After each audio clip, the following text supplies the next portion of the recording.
that which you've entrusted to our care. These things we ask in your many names. Amen. And I'm not supposed to play favorites, but this is Gogo, the newest member of our family. Yay. Hi, Gogo. So my name is Sandra Miller, and I'm the deacon responsible for these wonderful teams that help us put on this service. And this is Marisha, and she is the team leader of the Blessing of Animals service. And right now, what we're going to do is we're going to go up and down the pews, starting at one end, and the other person will catch the mic at the other end. And we ask that you introduce your pet to us briefly. First name, maybe age, one tiny little thing that's fascinating. And we'll move along and we'll have everybody introduce. So we're going to start over here because we're over here. How's that? If you catch at the other end.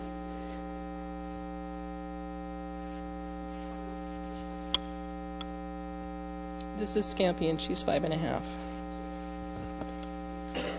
This is Purple, and she's my daughter's dog, so she knows sign language. This is Parker, and he's 2.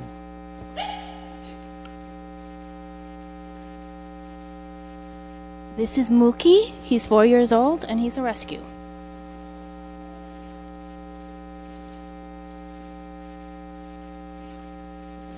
This is Darcy. She's down here. She's a rescue from Northern Quebec Cree Reserve, and I've had her for about 2 years now. This is Kurt. He is our Canadian champion conformation show dog, and he's 18 months on the 6th of October. This is Tara. She's 4, and she just finally sat down.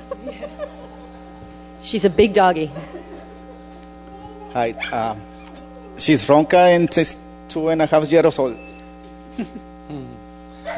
This is Dolly, and she's 1 year old. And I actually I was introduced to her a year ago at the church. That's where I got her. I got it here. So.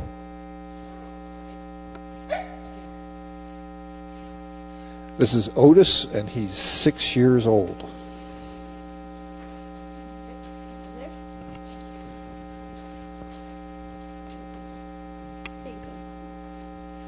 This is Daisy, and whenever she goes OUT, she grabs her chicken. This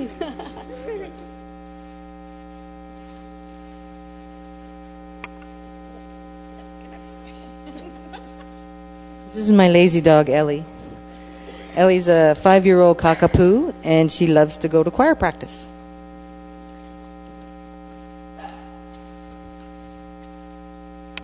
This is Timber, born on Valentine's Day. He's 5.5 years old, and we have on loan to us Mom's dog for 2 weeks, and that's a cockapoo down there, and that's Timothy. The red one is Bimo, and the black one is Lola, because she's a showgirl, and they've been in my life for 4 years.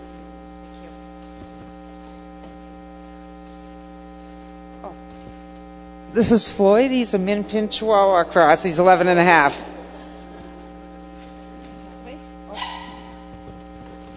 This is Chuck. He's 5. He would find this a little overwhelming, so we left him at home and brought his picture. This is Brent. He's 61.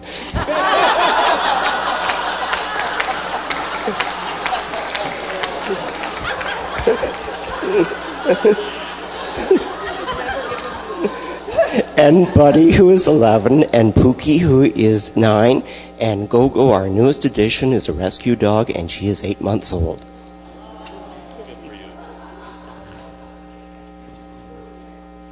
In loving memory of Socks, 16 years, 3 months. She was a wonderful dog, Border Collie Black Lab, much loved. Thank you, Sheila. Excuse me. This is Jenny. She's 4-year-old, very shy Sheltie. This is Tilly. She will be 6 this month, and she's a rescue from Birmingham, UK.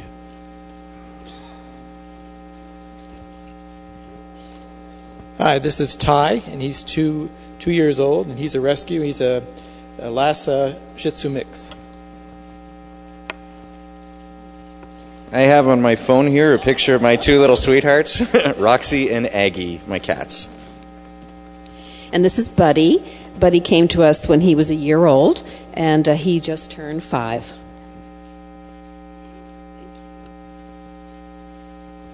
This is Tiki, and she is 9.5, and Tiki gave me away at our wedding 3 weeks ago, wearing this tuxedo.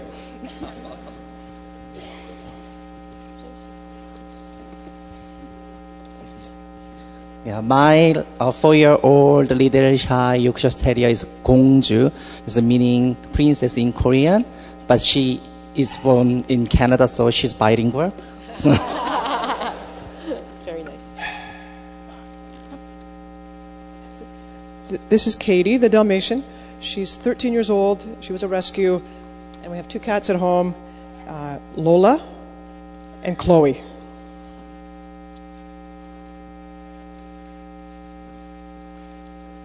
This is Houston. He's 11 years old, and he loves to come to church. And the first time I brought him, he jumped right over a pew. And he's my little gay boy. This is Moxie, my son's cat. I'm looking after her for a year. 4 years ago, he found it was a feral kitten in Montreal. Now it's a Toronto cat.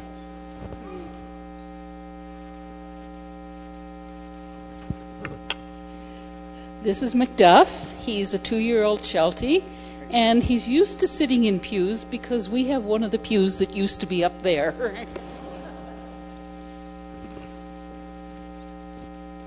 This is Abby, 3 years old, and she's not afraid of anything, and she's a klutz.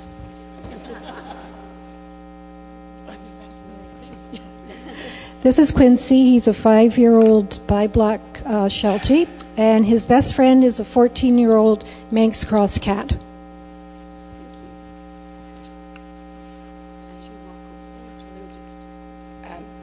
This is Cormac, our dog, and he's 5, and we have at home Fanula and Murphy, our 2 cats, and we lost Milo this year. And this is Leo. He is half human, half wild chimpanzee. Well, with a name like Leo, what do you expect? This is Fafner, and we have his brother here too, and he's a 4.5-year-old Bengal Toiger.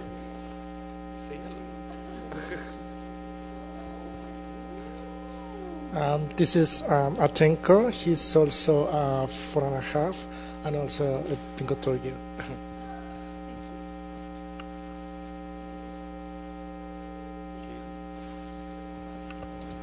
This is my cat Maxie, and she's 2 years old. And we got her from Santa Claus.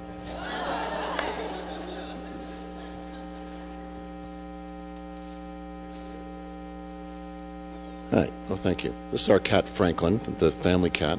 She's 12 years old, and we took her from a litter that a friend of ours, their family cat, had. And she's been a very good companion to us. And over here, we have the newest addition to the family, which is a rescue cat named Molly. And Molly and Franklin, side by side, look the same. Molly isn't quite as tame, so we're leaving her in her cage, but she's coming along real well. She's been with us about a year, and we think she's 2 years old. Thank you very much, everybody. It's really wonderful to have everybody here. I don't know. Can you? Sure.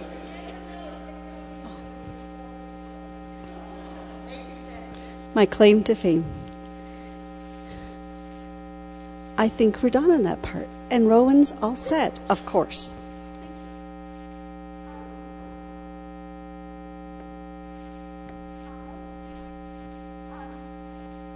My name's Rowan. I've been attending MCCT since I was 3 years old, and I'm now 14. And I'm here to tell you about my family of 5. My mom, my dad, me, and my 2 cats. As a young child, I always wanted siblings. But what I didn't realize until later was that they were there since the beginning. I later was to realize that these 2 cats were the love of my lives. I loved them so much. They were 2 Siamese brothers named Caesar and Alex. They usually, when you think of Siamese cats, you usually think that they're not so nice, but they're very talkative. You can keep the talkative with our cats, but they were definitely not mean. Our cats went through the ultimate test, sharing a house with little baby me. They're thinking, who does she think she is, coming and stealing our humans, and our petting routine is out the window. It's true, there was a lot of jealousy. Every time we tried to take a picture, the cats would either be on top of the camera or where I should be. In my toddler years of tail-pulling, wrestling fun, for me at least, it was sort of torture for them, but I never felt a single scratch. In my elementary years, I loved them more as true brothers and realized that when your headrest is alive and purring, it creates an unbreakable bond. My brothers were also very clearly indoorsy type cats. They would, of course, try to escape, but the second they felt that cold, crispy air, they would freeze, and I would grab them and whisk them off inside. But love was felt like none other. I think they maybe also thought they were dogs, because whenever you went to the door, they would run to see who it is. You know it's love when your brothers await your arrival at the top of the stairs and then run down to tell you about all their adventures. It's been 2 years since that kind of welcoming. They passed away, and since I come home every day, I miss that kind of a welcoming. I miss them every day, and life was always better and furrier when they were around. Thank you.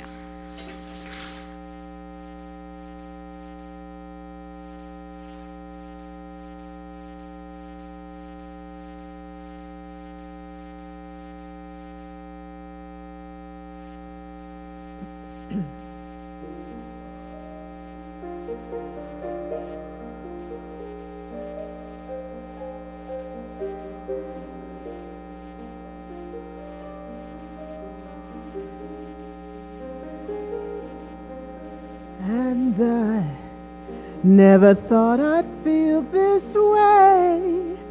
And as far as I'm concerned, I'm glad I got the chance to say that I do believe I love you.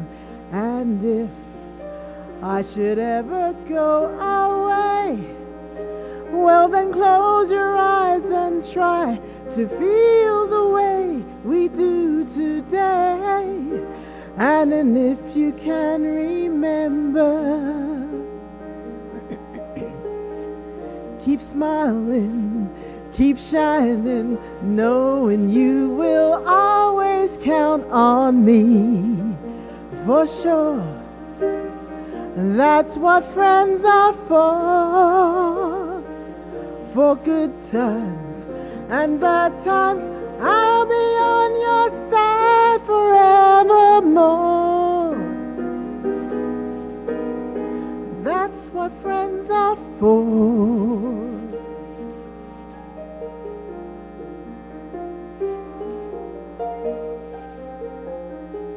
Well, you came and opened me, and now there's so much more I see. And so by the way, I thank you, and for those times when we're apart. Then close your eyes and know these words are coming from my heart. And then if you can remember, keep smiling, keep shining, knowing you can always count on me. For sure, that's what friends are for. In good times and bad times, I'll be on your side forevermore. That's what friends are for. Keep smiling, keep shining, knowing you can always count on me. Oh, for sure. That's what friends are for. In good times and bad times, I'll be on your side forevermore. That's what friends are for.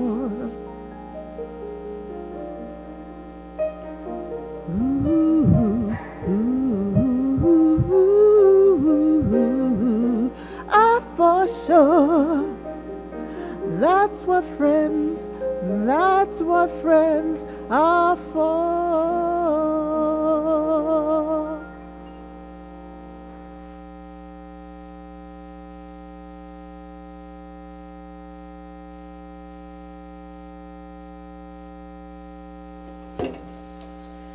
Hello, everyone. I have the pleasure of introducing our guest speaker for this afternoon.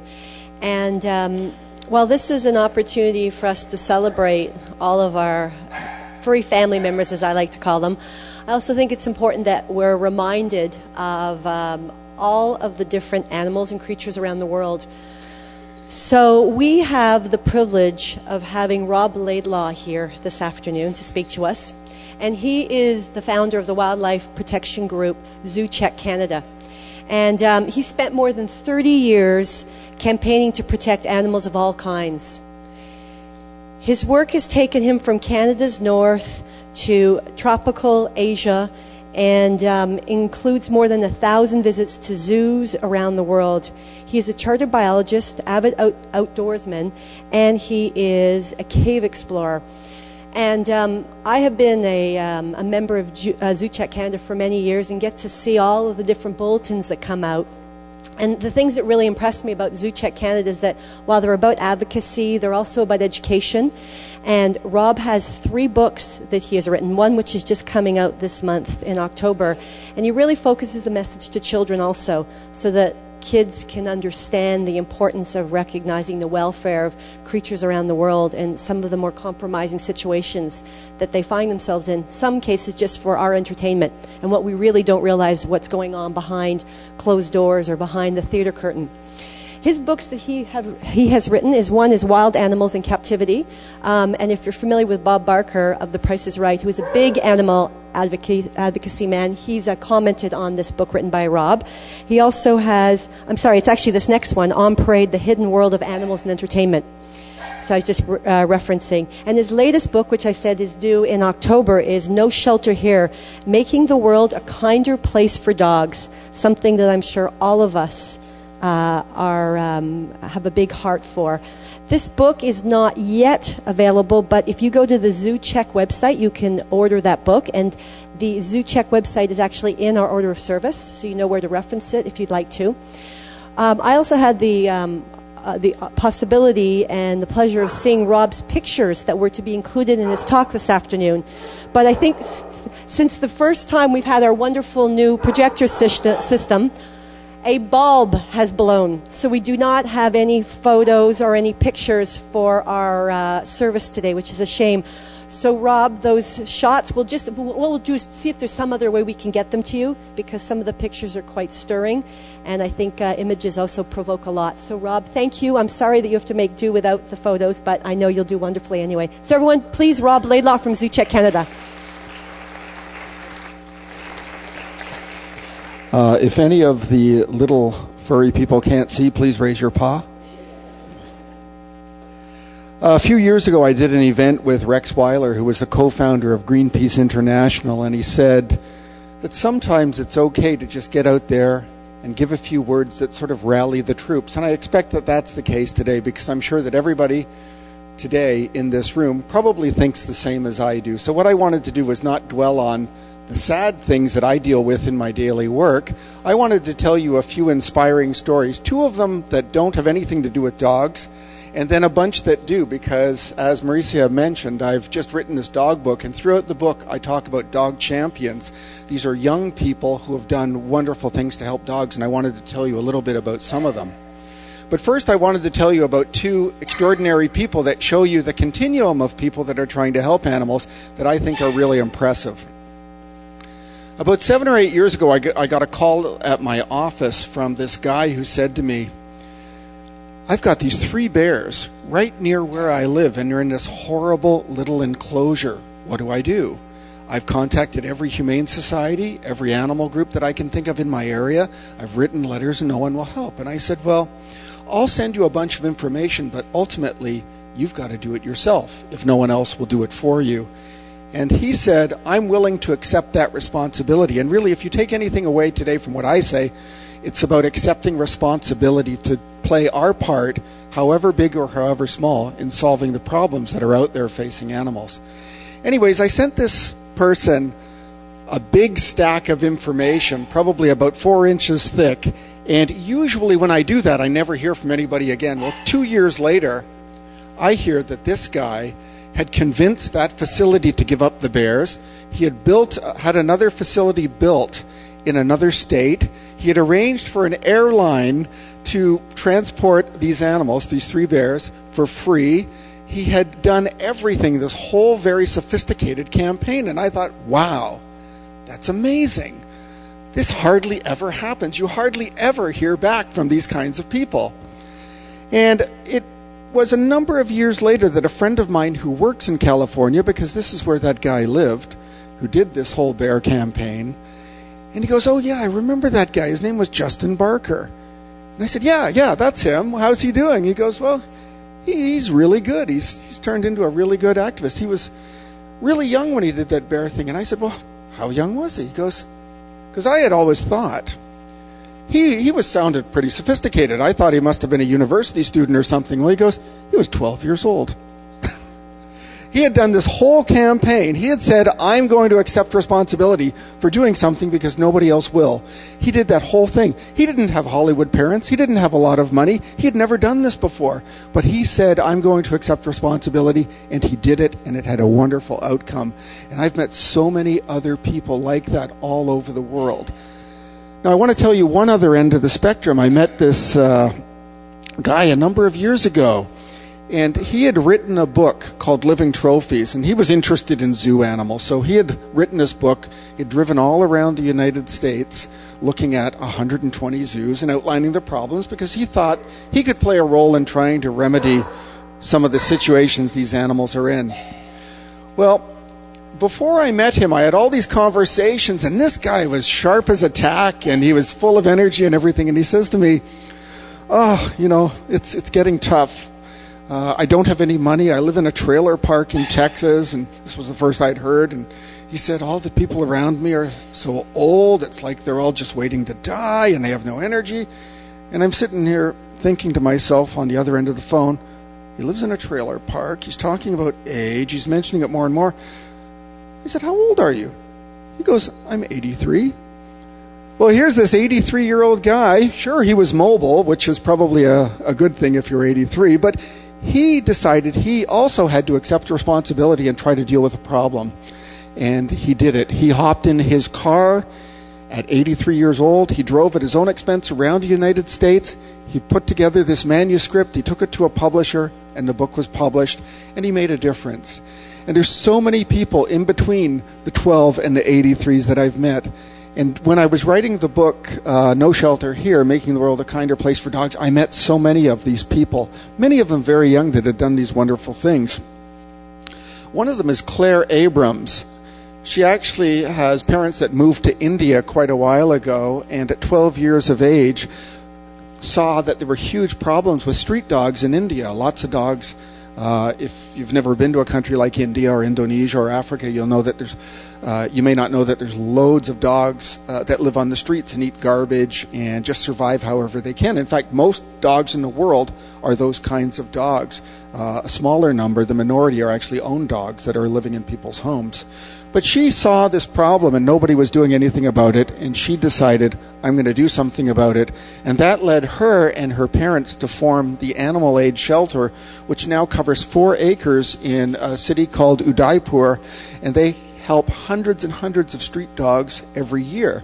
And the way they do that is what's called catch and release. They catch dogs that are ailing or injured. Some of them may be starving. They may have had other types of mishaps that forced them into a position of needing help. Well, they collect up these dogs and they give them veterinary care. They give them a rest time. They give them good food. They get them back on their feet, and then they take them back to where they were living previously, and they let them go. That's catch and release. But they don't just leave it there, because that's not going to solve the problem. They've also initiated this huge education program in the city of Udaipur so that all the people there know how to deal with these street dogs, which are called community dogs, and they know what dog care is all about. A lot of them, they have all these dogs living around, had never touched a dog.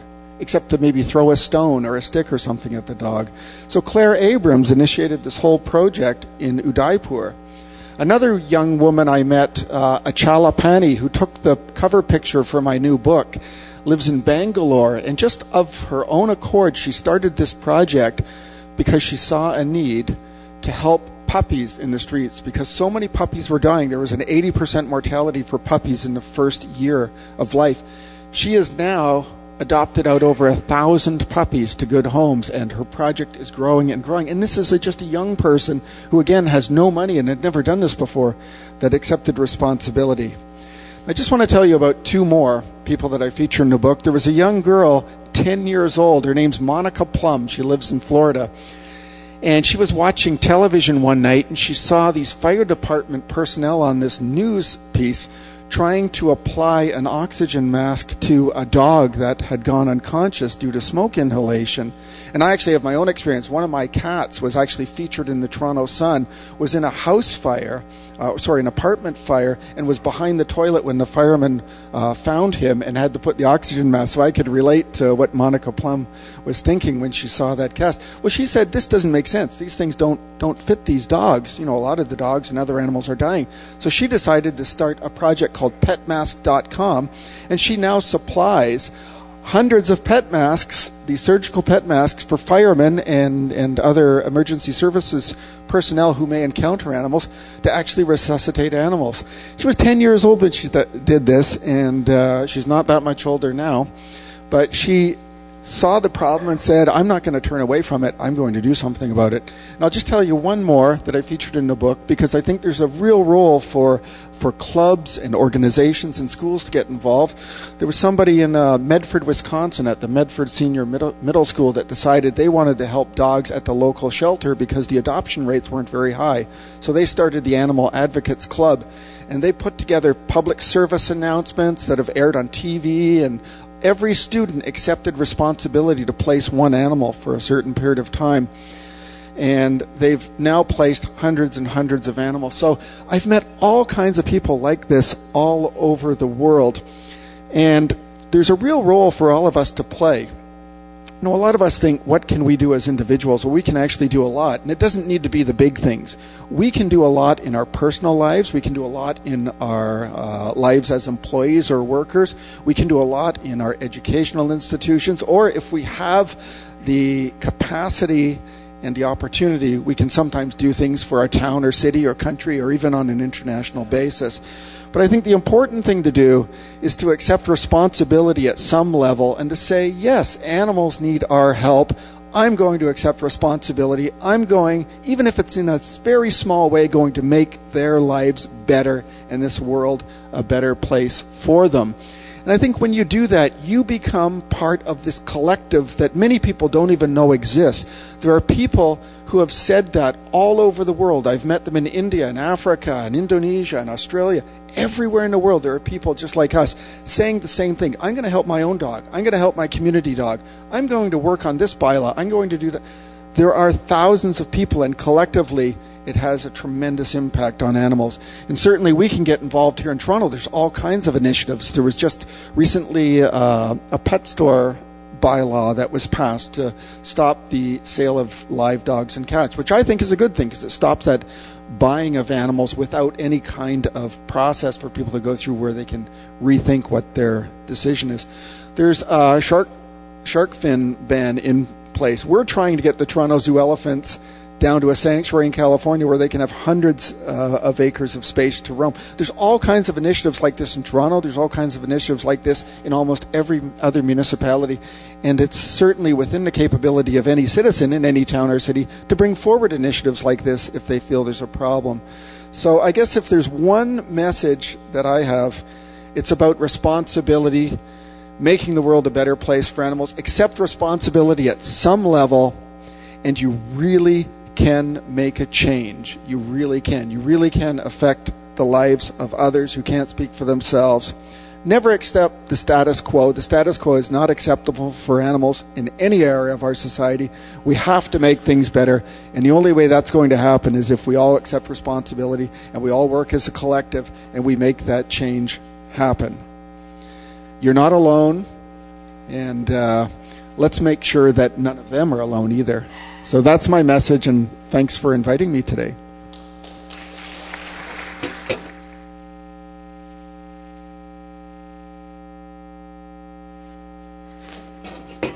Thank you, Rob. Wouldn't be church if we didn't take up an offering. But the reason we do that is because there's good work to be done. And just so you know, the money that we collect at this service is divided several ways. Some of it goes towards this service. Some of it will be going to ZooCheck, and some will be going, if you can see in your order of service, we have our very own adopted donkeys, Pablo and Chulo, who live at a donkey sanctuary down in Guelph, and we support them. So if the ushers would please come forward. We've got music during the offering, and unfortunately we don't have the words up there, but if you know the chorus, "To All God's Creatures Got a Place in the Choir," please sing lustily.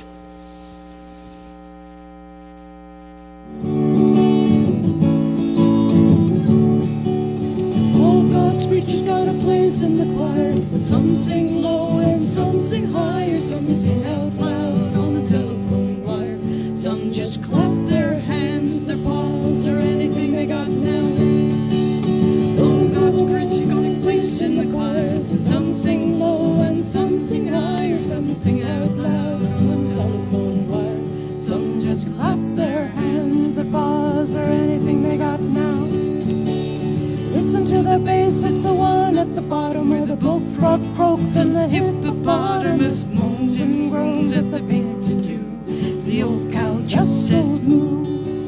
The dogs and the cats, they take up the middle where the honeybee hums and the cricket fiddles and the donkey brays and the pony days and the old gray badger sighs. All God's creatures got a place in the choir. Some sing low and some sing higher. Some sing out loud on the telephone wire.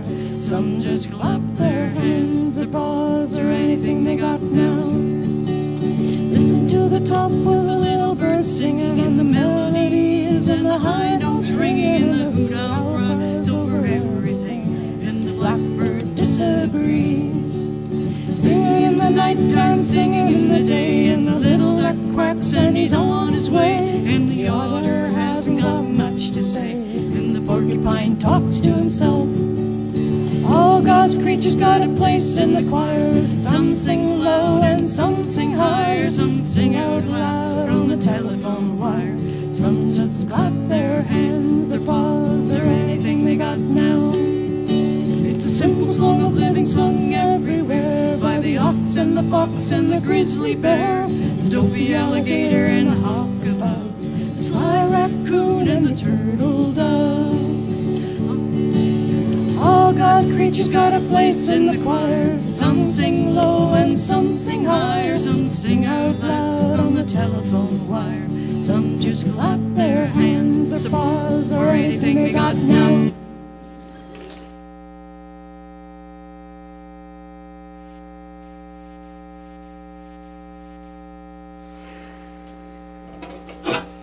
We've made it an annual tradition now to show you inductees into the Purina Hall of Fame. This was a video clip. However, I think you will get the essence of it by the words. It's a family of 3 talking about their dog. And so we're going to play the clip anyway. You'll be listening to it. What you do need to know, if you go on YouTube, you can see all of the inductees to the 2011 Purina Hall of Fame. And they're really, really worth watching. Enjoy.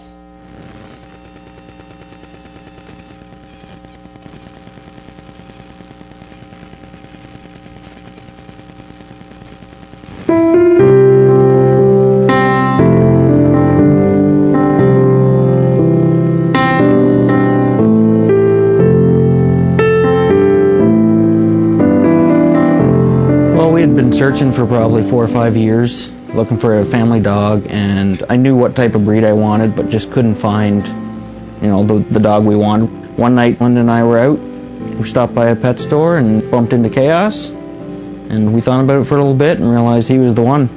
When we look at Chaos, we totally see this goofy, carefree dog that just loves everybody. Anybody who meets him loves him. Whenever I'm with Chaos, I really like to take him outside, go for walks, or even just let him run around in the backyard, take him to the park. We can't even say the word park in our house without him getting all excited and going to the door. We can't say car either because he just loves going in the car, and he's always so excited to go for a car ride somewhere. Cystic fibrosis is a fatal disease. It's something that people are born with. It affects the whole body, not just the lungs like a lot of people think. Unfortunately, Hunter wasn't diagnosed till he was 14. Had it been diagnosed sooner, he would have been able to have the proper medication and proper treatments that would have prevented a lot of damage that was done. It was just another day. We went to bed in the middle of the night. Chaos came running in and barking like crazy and running back and forth between our room and Hunter's room. When I went in, Chaos was on top of him, barking in his face, and I flicked on the light and I saw Hunter. He was like gray and not breathing and convulsing. It was terrifying. His room, was down the hall. We would not have heard Hunter gasping or choking. Actually, he wasn't making any noise at all. So without Chaos alerting us, he might never start to breathe again.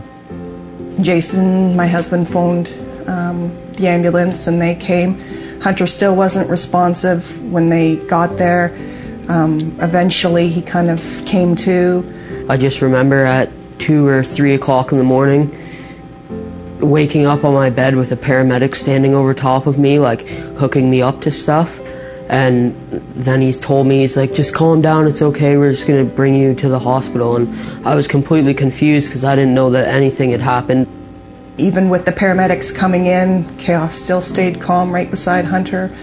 And I just kept saying, if it wasn't for Chaos, what? Yeah, he wouldn't have survived. Without Chaos alerting us that night, we may have never known. Hunter's actually going through tests now. He's going to have surgery to cure his epilepsy. So. The epilepsy and cystic fibrosis are not connected. The doctors that we've seen have said that they've never known anybody to have both. I didn't completely understand at the time, so I was still kind of zoned out.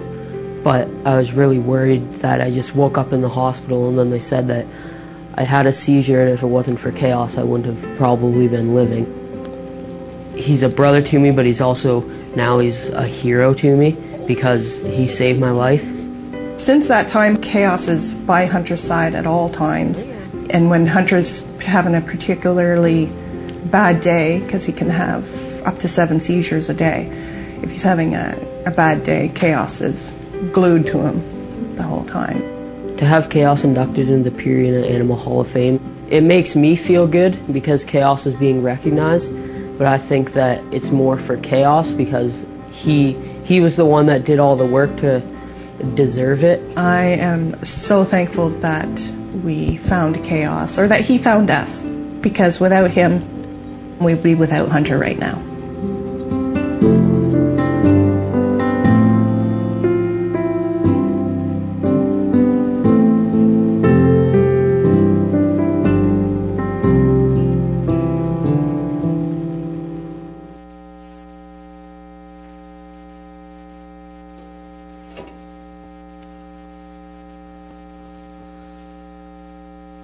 We are surrounded by blessings. Some are at our feet, some are on our laps, some are over the Rainbow Bridge. May we all now go out and be good stewards of all creation. May we go out and be the people our dogs think we are. Amen. You're invited to come forward with your pets for a blessing. There will be volunteers circulating who will get your contact info because we will be sending pictures to you in digital format, I believe. Correct? So you will need to give them your email address or you'll never see the picture. Got it? Okay. So please come forward and check with the volunteers and enjoy.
People have.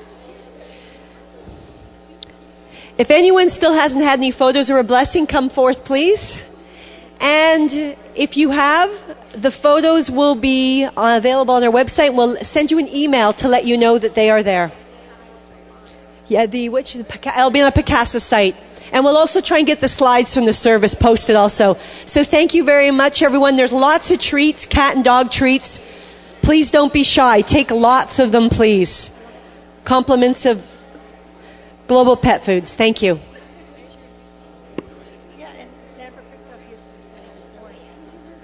Actually, when he was born, Sandra picked him up. Yeah. Where's your cat?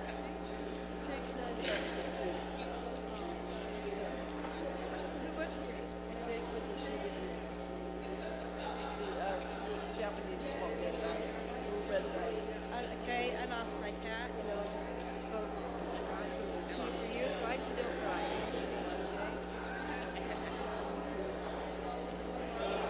Want to get another one? Oh, we're thinking. Yeah, are you ready? Do the rescue thing? Maybe you don't know. Maybe a cat. We need to take pictures. It's okay. Just got to know. Who are these? This is Nemo, Bank of Montreal, and Lola, Sucky Dogs.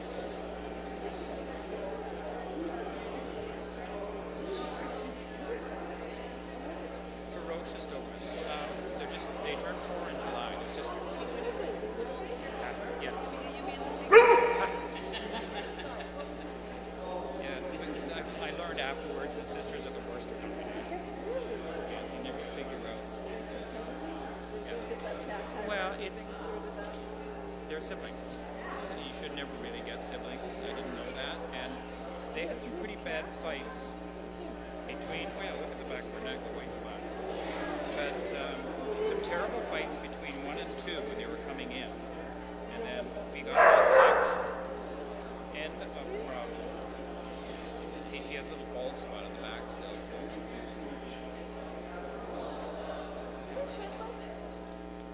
On their bed. The trick is if you caught them.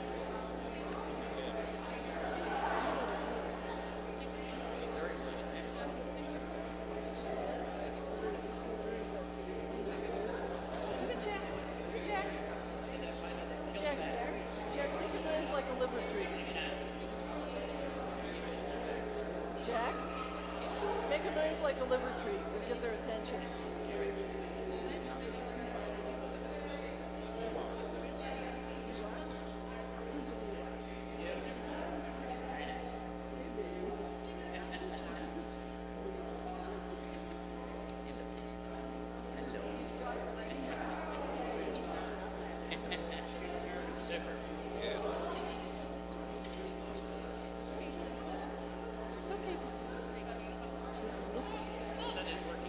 Well, sort of. Less than 5 seconds. They're like their own ADD. Are you ready, Brent? Next. Tilly.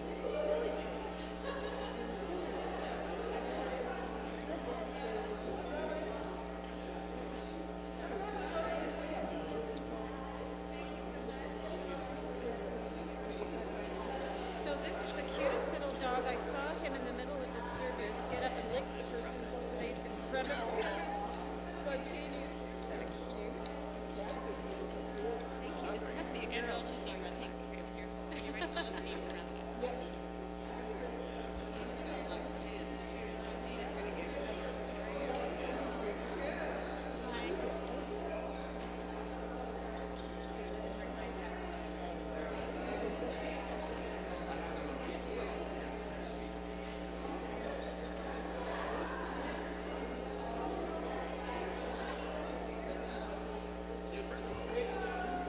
Thanks very much. Thank you.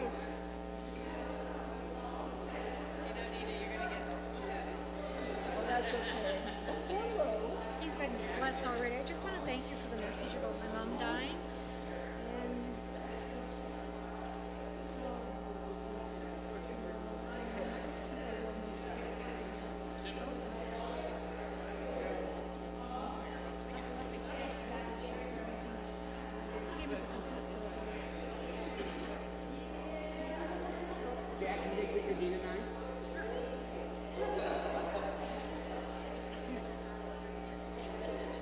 Two places at the end.